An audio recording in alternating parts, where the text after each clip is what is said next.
Assalamualaikum warahmatullahi wabarakatuh.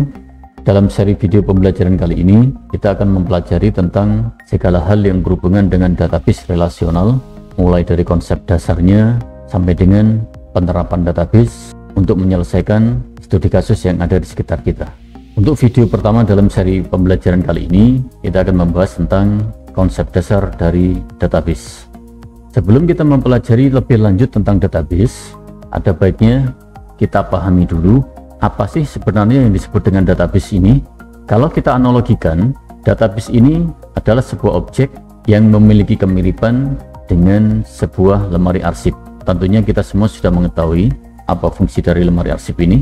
Lemari arsip ini adalah sebuah benda yang dijadikan sebagai wadah atau tempat untuk menyimpan data atau dokumen dari aktivitas atau kegiatan tertentu. Jadi setiap ada kegiatan, dokumennya dimasukkan ke map, kemudian mapnya dimasukkan ke dalam laci, dan nanti suatu saat ketika data atau dokumen tersebut dibutuhkan, kita tinggal mengambil data atau dokumen tersebut dari tempat penyimpanannya. Nah, dari analogi ini, secara sederhana, database itu dapat kita artikan sebagai tempat penyimpanan data. Sedangkan pengertian database dalam konteks yang lebih luas, database dapat kita artikan sebagai sekumpulan data yang saling berhubungan dan terorganisasi dengan baik, sehingga data tersebut mudah untuk disimpan dan mudah dikelola oleh penggunanya. Kemudian, jika ditinjau dari historinya, teknik penyimpanan data dengan menggunakan database ini sebenarnya merupakan pengembangan dari teknik penyimpanan data sebelumnya, yaitu teknik penyimpanan tradisional base dan teknik penyimpanan yang menggunakan file base. Dari teknik file base inilah baru dikembangkan teknik penyimpanan dengan menggunakan database. Baik, sekarang coba kita bandingkan performa dari ketiga teknik penyimpanan data ini. Untuk penyimpanan data yang menggunakan traditional base, ini penyimpanan datanya masih menggunakan cara manual. Jadi analoginya sama persis dengan menyimpan dokumen di dalam lemari arsip. Semua dikerjakan serba manual, sama sekali tidak ada sentuhan teknologi di dalamnya. Kemudian kalau yang menggunakan teknik file base, ini penyimpanan datanya sudah menggunakan teknologi komputer. Jadi berkas atau dokumen yang ada disimpan dalam bentuk file di dalam sebuah perangkat komputer. Namun penyimpanan file dengan menggunakan teknik file base ini hanya menggunakan satu perangkat saja. Jadi kalau dokumennya disimpan di dalam sebuah perangkat komputer misalnya, maka dokumen tersebut hanya bisa diakses melalui perangkat komputer tersebut. Sementara dari perangkat komputer yang lain, data atau dokumen tersebut tidak akan dapat diakses. Nah, selanjutnya untuk teknik penyimpanan data yang ketiga, yaitu teknik penyimpanan yang menggunakan database, ini sangat jauh berbeda dengan kedua teknik penyimpanan sebelumnya. Karena kalau penyimpanan data yang menggunakan database, data atau dokumen akan disimpan di dalam sebuah database, di mana database ini akan dapat diakses dari perangkat manapun yang diberikan hak akses untuk masuk ke dalam database tersebut. Nah, dari perbandingan performa ketika teknik penyimpanan data ini, maka akan dapat diketahui bahwa ada beberapa kelemahan yang ditemukan dalam penyimpanan data yang menggunakan traditional base dan yang menggunakan file base. Kalau yang menggunakan traditional base, kelemahannya yang pertama adalah pada masalah kecepatan prosesnya. Karena semua proses yang dilakukan secara manual, sudah bisa dipastikan prosesnya akan membutuhkan waktu yang lama. Kemudian kelemahan yang kedua adalah masalah kapasitas penampungan datanya. Karena data yang disimpan adalah data yang berbentuk fisik, dokumen yang berbentuk kertas misalnya, maka wadah atau tempat penyimpanan dokumennya akan cepat penuh. Kemudian kelemahan yang ketiga adalah masalah keamanan datanya. Karena data atau dokumen yang disimpan berbentuk fisik, maka kemungkinan data tersebut hilang atau rusak sangat besar sekali kemungkinannya. Nah, sekarang untuk penyimpanan data yang menggunakan teknik file base, ini kelemahannya yang pertama adalah masalah format datanya. Karena setiap perangkat komputer yang digunakan untuk menyimpan datanya tidak saling terhubung, maka kemungkinan besar format data yang ada di tiap komputer akan memiliki format yang berbeda. Kemudian kelemahan yang kedua adalah adanya duplikat atau penggandaan data yang sama pada setiap perangkat komputer yang digunakan untuk menyimpan data. Jadi bisa jadi sebuah data yang sudah disimpan dalam sebuah perangkat komputer akan disimpan lagi dalam perangkat komputer yang berbeda. Kemudian kelemahan yang ketiga adalah untuk penyimpanan data yang menggunakan file base ini, data atau dokumennya tidak dapat diintegrasikan dengan perangkat yang lainnya, sehingga ketika ada perubahan data, maka perubahan datanya harus dilakukan satu persatu pada setiap perangkat komputer yang digunakan.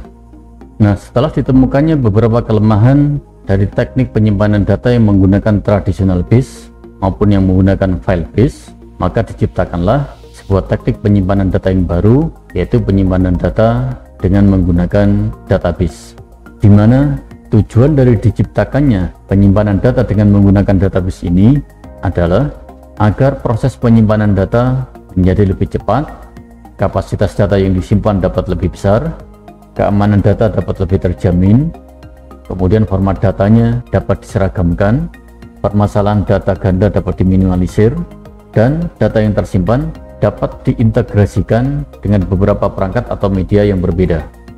Nah, agar kita dapat membuat dan melakukan tata kelola dalam sebuah database, maka kita butuh sebuah komponen yang disebut dengan Database Management System atau yang biasa disingkat dengan DBMS. DBMS ini adalah software yang dapat digunakan untuk membuat dan melakukan manajemen pada database. Ada banyak DBMS yang dapat kita gunakan, diantaranya adalah Exam, MariaDB, SQLiOC, MySQL, Oracle, PostgreSQL, MongoDB, dan masih banyak lagi DBMS lainnya yang dapat kita gunakan. Semuanya memiliki fungsi yang sama, karena pada prinsipnya apapun jenis DBMS yang digunakan pasti memiliki perintah-perintah yang berhubungan dengan Data Definition Language dan Data Manipulation Language, di mana perintah-perintah yang berhubungan dengan Data Definition Language ini terdiri dari perintah create, drop, dan alter. Sedangkan perintah-perintah yang berhubungan dengan Data Manipulation Language ini terdiri dari insert, update, delete, dan query. Nah, kemudian apa sih sebenarnya isi dari sebuah database? Isi dari sebuah database adalah sekumpulan data yang dikemas dalam bentuk tabel, di mana tabel-tabel tersebut akan dihubungkan satu dengan yang lainnya, sehingga seluruh datanya dapat diolah dan dapat memberikan informasi kepada penggunanya.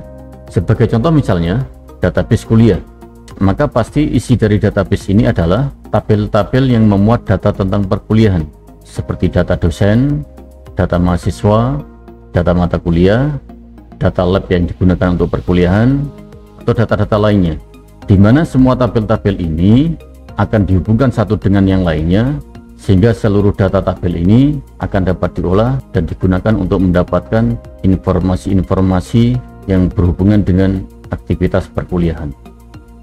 Kemudian berikutnya, yang perlu dipahami dalam konsep dasar database ini adalah masalah hierarki database. Sebagaimana yang telah kita bahas sebelumnya, setiap database pasti memiliki tabel. Nah, tabel ini sendiri pasti memiliki record, field, dan value. Ketiga komponen inilah yang nantinya akan membentuk sebuah tabel. Baik, sekarang mari kita bahas dari hierarki yang paling bawah, yaitu value. Value itu adalah data terkecil yang ada di dalam sebuah sel tabel, di mana data tersebut dapat berbentuk angka, huruf, atau gabungan keduanya. Sebagai contoh misalnya data tahun 2002 ini disebut dengan value. Dengan kata lain, semua data yang terdapat di setiap sel tabel ini itu dapat disebut sebagai sebuah value. Kemudian di atasnya value ada field. Field ini adalah gabungan dari beberapa value yang memiliki kesamaan kriteria. Jadi value Maira, Iki, dan Danu ini semuanya memiliki kriteria yang sama, yaitu nama mahasiswa. Nah, gabungan data yang memiliki kesamaan kriteria seperti inilah yang disebut dengan field. Dan berikutnya di atasnya field ada record. Record ini adalah gabungan dari beberapa value yang ada di dalam setiap field. Jadi gabungan dari value yang ada dalam field name, nama mahasiswa, dan angkatan inilah yang disebut dengan record. Atau kalau kita ingin menggunakan istilah yang lebih gampang, record ini bisa kita istilahkan dengan baris. Kemudian kalau field dapat kita istilahkan dengan kolom. Kemudian kalau value kita istilahkan dengan cell. Jadi sekali lagi, yang perlu diingat dalam hierarki database ini adalah database pasti memiliki tabel, dan tabel pasti memiliki record, field, dan value. Demikian pembahasan konsep dasar dari database ini. Mudah-mudahan dapat dipahami. Terima kasih. Assalamualaikum warahmatullahi wabarakatuh.